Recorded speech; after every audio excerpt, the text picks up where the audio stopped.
अस्सलामुअलैकुम मेरे प्यारे दोस्तों। तो लेलीज कैसे नाराज होकर अपनी मां ज़ोबिया के घर चली जाती है। कैस बहुत परेशान होता है और फौरन रफीक साहब के घर जाता है।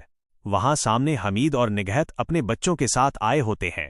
कैस जैसे ही हमीद को देखता है बहुत से गले लगा लेता है। हमीद रफीक साहब से कहता है, अब्बू प्लीज मुझे और निगहत को माफ कर दें। इस पर रफीक साहब हमीद को माफ कर देते हैं। इसी वक्त कैस बताता है कि मैं आसफा से मोहब्बत करता हूं, इसलिए लेलीज मेरा घर छोड़कर अपनी मां के पास चली गई है।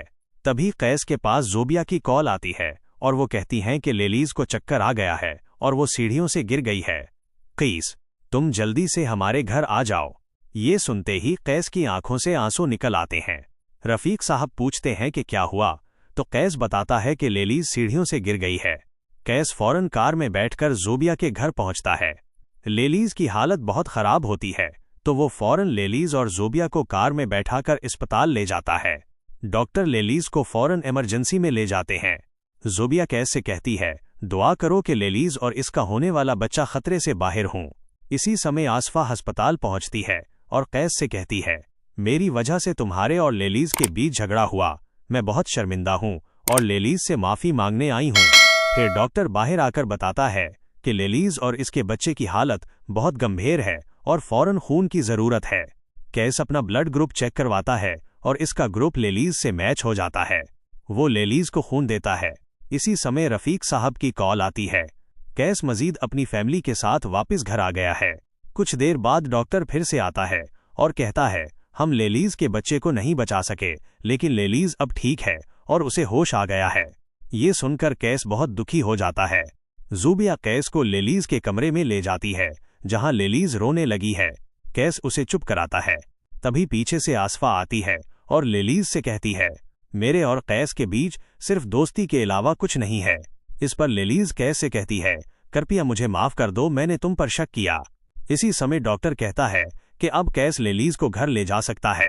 कैस लेलीज को कार में बिठाकर रफीक साहब के घर ले जाता है। वहां मुजम्मिल और रशीदा कहते हैं कि वो सिद्रा की शादी एजाज से करवाना चाहती है। तभी जीशान उनके पैरों में गिरकर माफी मांगता है। निगहत कहती है, सिद्रा की शादी जीशान से कर दो, एजाज से नहीं। जीशान सिद्रा से माफी मांगता है और सिद्रा उसे माफ कर देती है। फिर कैस सबको बताता है कि लेलीज का बच्चा नहीं बच सका। ये सुनकर सब घर वाले बहुत दुखी होते हैं। इसी वक्त पीछे से कैस की बहन नदरत आती है और हमीद से कहती है कि वो फैसल और शफक के रिश्ते के लिए राजी है। रफीक साहब कहते हैं कि आज ही शफक और फैसल की मंगनी होगी। घर वाले मंगनी की तैयारी करते हैं।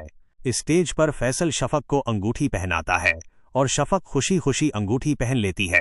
इस तरह दोनों की मंगनी हो जाती है। धीरे धीरे घर का माहौल भी ठीक हो जाता है। हमीद और मुजम्मिल फिर से एक साथ रहने लगे। रफीक साहब दोबारा कंपनी के मालिक बन जाते हैं और उनके कहने पर हमीद और मुजम्मिल कंपनी संभालते हैं। कंपनी फिर से संभल जाती है और हमीद बहुत खुश होता है। कुछ समय बाद एक बार फिर लेलीज की तबीयत खराब होने लगी है। लेलीज कैस से कहती है, मुझे लगता है कि मैं फिर से प्रेग्नेंट हूँ। ये सुनकर कैस बहुत खुश होता है। लेलीज कहती है कि डॉक्टर से टेस्ट करवा लेते हैं। कैस लेलीज को अस्पताल ले जाता है। डॉक्टर बताती है, अल्लाह का शुक्र है, लेलीज फिर से उम्मीद से है। कैस घर जाकर सबको ये खुशखबरी देता है और फिर लेलीज के कमरे में जाकर कहता है, लेलीज तुमने मुझे जिंदगी की सबसे बड़ी खुशी दी है।